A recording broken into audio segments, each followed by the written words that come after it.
Now here is a person who had an accident and injury to the chest, injury to the clavicle, injury to the knee joint and injury to the ankle joint. So we call such patients as a polytrauma. Usually ಅವರು accident ಆದಾಗ force ಜಾಸ್ತಿ ಇರೋದ್ರಿಂದ multiple fractures ಆಗ್ತವೆ. ಇವ್ರಿಗೆ ನಾವು polytrauma ಅಂತ ಹೇಳ್ತೀವಿ. ಆವಾಗ ಚೆಸ್ಟ್ ಇಂಜುರಿ ಇರ್ಬೋದು, ಬ್ರೈನ್ ಇಂಜುರಿ ಇರ್ಬೋದು, ಅಬ್ಡಮಿನ್ ಇಂಜುರಿ ಇರ್ಬೋದು.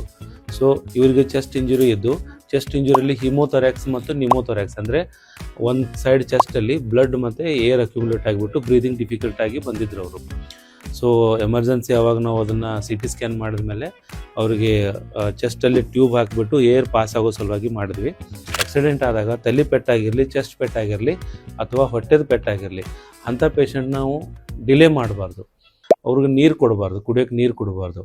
ಆಮೇಲೆ ಅವರಿಗೆ ಖಾಲಿ ಹೊಟ್ಟೆ ಇಟ್ಕೊಂಡು ಇಮಿಡಿಯೇಟ್ಲಿ ಹಾಸ್ಪಿಟ್ಲ್ ಶಿಫ್ಟ್ ಮಾಡಿ CT ಸ್ಕ್ಯಾನ್ ಅಥವಾ ಸ್ಕ್ಯಾನ್ ಮಾಡೋದಿರ್ತದೆ. ಇಷ್ಟೆಲ್ಲ ಇದ್ದರೂ ಯಾವುದೇ ಥರ ಆಪ್ರೇಟ್ ಮಾಡೋಕ್ಕಾಗ್ತಿಲ್ಲ, ಯಾಕಂದರೆ ಫಸ್ಟ್ ಚೆಸ್ಟ್ ಹೀಲ್ ಆಗಬೇಕು, ಅದಾದಮೇಲೆ ಬಾಕಿ ಎಲ್ಲ ಮಾಡಬೇಕಾಗತ್ತೆ. ನಾವು ಅರ್ಲಿ ಟ್ರೀಟ್ಮೆಂಟ್ ಕೊಟ್ಟದ್ದಾದ್ರೆ ಫಸ್ಟ್ 1 hour ಗೋಲ್ಡನ್ ಅವರ್ನ ನಾವು ಮಿಸ್ ಮಾಡಲಿಲ್ಲ ಅಂದ್ರೆ ಎಷ್ಟೊಂದು ಜನ ನಾವು ಸೇವ್ ಮಾಡ್ಬೋದು. ಎಸ್ಪೆಷಲಿ ಇಷ್ಟು ವಯಸ್ಸಾದರೂ ಇವರಿಗೆ ಹಿಮೋಥೊರ್ಯಾಕ್ಸ್ ನಿಮೋಥೊರ್ಯಾಕ್ಸ್ ಆದರೂ ಸಹಿತ ಪೇಷಂಟ್ ಆರಾಮದಾರ. ಈಗ ಯಾಕಪ್ಪ ಅಂತಂದರೆ ಅವರು ಆನ್ ದ ಟೈಮ್ ಇಮಿಡಿಯೇಟ್ಲಿ ಬಂದಿದ್ದರು. ಗೌರ್ಮೆಂಟ್ ಹಾಸ್ಪಿಟಲ್ ಆಗಲಿ ಪ್ರೈವೇಟ್ ಆಗಲಿ ಹರಿ ಸ್ಕೀಮ್ ಅಂತ ಇದೆ. ಅಂಥ ಪೇಷಂಟ್ ಬಂದರೆ ಇಮಿಡಿಯೇಟ್ಲಿ ನಾವು ಟ್ರೀಟ್ಮೆಂಟ್ ಕೊಡಬೇಕಾಗ್ತದೆ. ಆ ಸ್ಕೀಮಲ್ಲಿ ಹಾಕ್ಬಿಟ್ಟು ಕೆಲವೊಂದು ಸಲ ರಿಲೇಟಿವ್ಸ್ ಇರೋಲ್ಲ, ಅವ್ರಿಗೆ ಆ ಸ್ಕೀಮಲ್ಲಿ ಹಾಕಿ ನಾವು ಎಮರ್ಜೆನ್ಸಿ ಟ್ರೀಟ್ಮೆಂಟು 48 hours ನಾವು ಫ್ರೀಯಾಗಿ ಕೊಡ್ಬೋದು.